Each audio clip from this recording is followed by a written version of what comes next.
तुम पंछी इस अजीब कद्दू के अंदर छिपकर मुझसे नहीं बच सकते। आज मैं इस कद्दू के टुकड़े टुकड़े कर दूंगा और तुम दोनों को शहर के बाजार में बेच दूंगा। तुम पंछी इस अजीब कद्दू के अंदर छिपकर तुम पंछी इस अजीब कद्दू के अंदर छिपकर मुझसे नहीं बच सकते। आज मैं इस कद्दू के टुकड़े टुकड़े कर दूंगा और तुम दोनों को शहर के बाजार में बेच दूंगा। नहीं विक्रम, भगवान के लिए हमें छोड़ दो, हमारी दुनिया मत उजाड़ो। टुन्नू, कुछ करो टुन्नू। विक्रम, अगर तुमने कद्दू पर वार किया तो ये जादुई कद्दू तुम्हें कभी माफ नहीं करेगा। जादू वादू मेरी जेब में, ये चली मेरी कुल्हाड़ी और ये हुआ वार। आखिर इस जादुई कद्दू में ऐसा क्या रहस्य था? क्या शिकारी ने रानो और टुन्नू की जान ले ली? चलिए देखते हैं कहानी की शुरुआत से।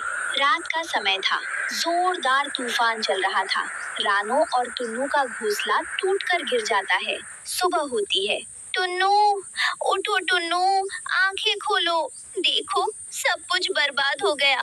हमारा प्यारा घर, तिनका तिनका जोड़कर बनाई हमारी गृहस्थी और हमारे बच्चों के अंडे देने की जगह सब मिट्टी में मिल गया।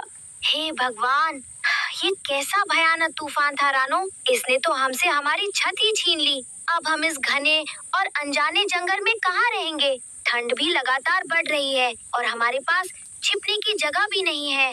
काका, अरे रानो, टुन्नू, तुम दोनों सलामत तो हो ना? मैंने दूर से तुम्हारा घोंसला गिरते हुए देखा, पर आफत यही खत्म नहीं हुई है। मैंने अभी अभी सुबह के धुंधलके में देखा कि क्रूर शिकारी विक्रम इसी तरफ आ रहा है। उसके पास बहुत बड़ा जाल है। शिकारी? नहीं कालू भाई, ये नहीं हो सकता। हमारे पास तो अब खुद को बचाने के लिए एक पत्ता भी नहीं है। खुला आसमान है, वो हमें बहुत आसानी से देख लेगा और जाल में पकड़ लेगा। डरो मत रानो बहन, जब तक तुम्हारा भाई मिट्ठू यहाँ है, कोई शिकारी तुम्हारा बाल भी बांका नहीं कर सकता। विपत्ति के समय जो काम आए वही सच्चा दोस्त है।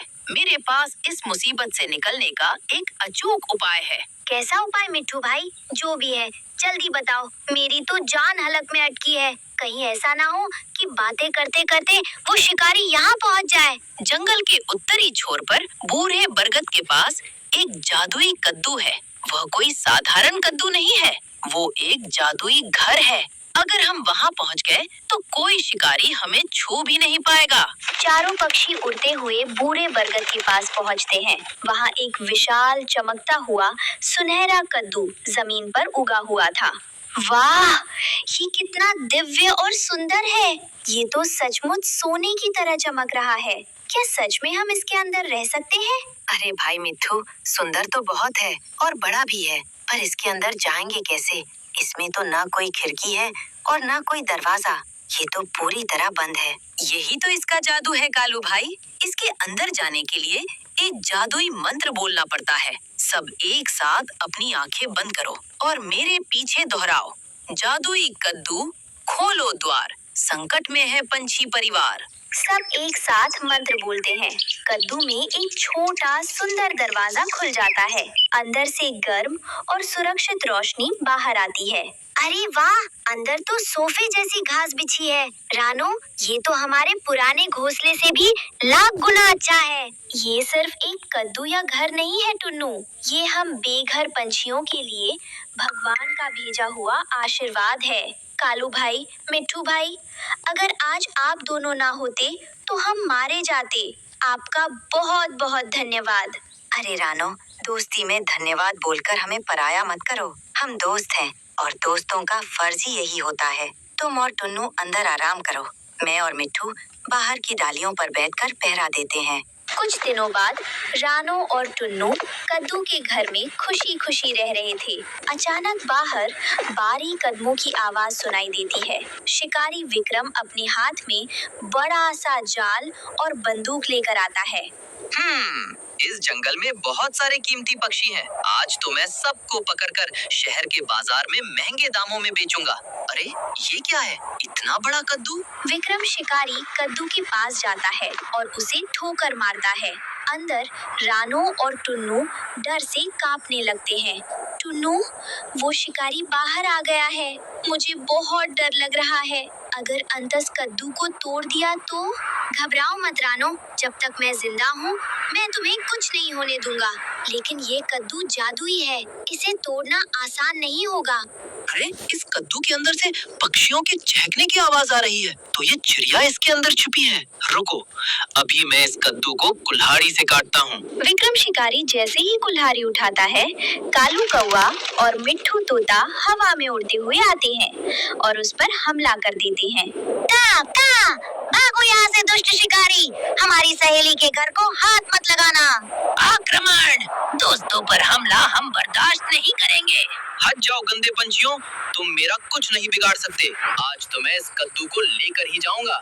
विक्रम कुल्हाड़ी से कद्दू पर वार करता है, लेकिन जादुई कद्दू से एक तेज रोशनी निकलती है और कुल्हाड़ी के टुकड़े टुकड़े हो जाते हैं। ये क्या हुआ?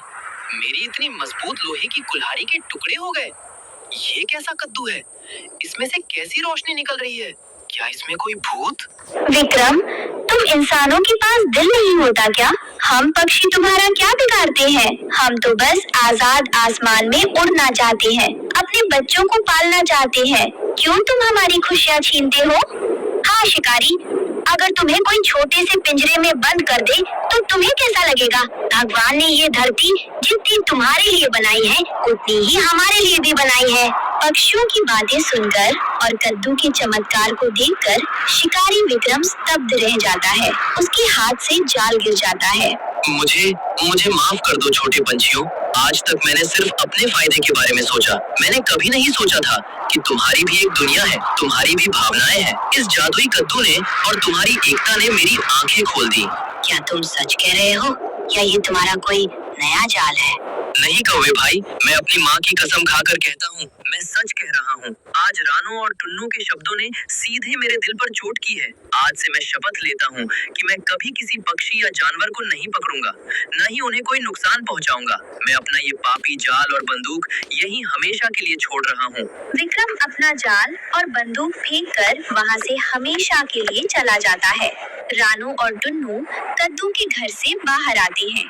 चारों दोस्त एक दूसरे के गले मिलते हैं। आज हमारी सच्ची दोस्ती, हमारी अटूट एकता और इस जादुई घर ने हमारी जान ही नहीं बचाई बल्कि एक इंसान को भी सही रास्ता दिखाया। और सबसे बड़ी बात, एक क्रूर इंसान का दिल बदल गया। चलो दोस्तों, इस खुशी में आज जादुई कद्दू के घर के सामने एक शानदार दावत उड़ाते हैं।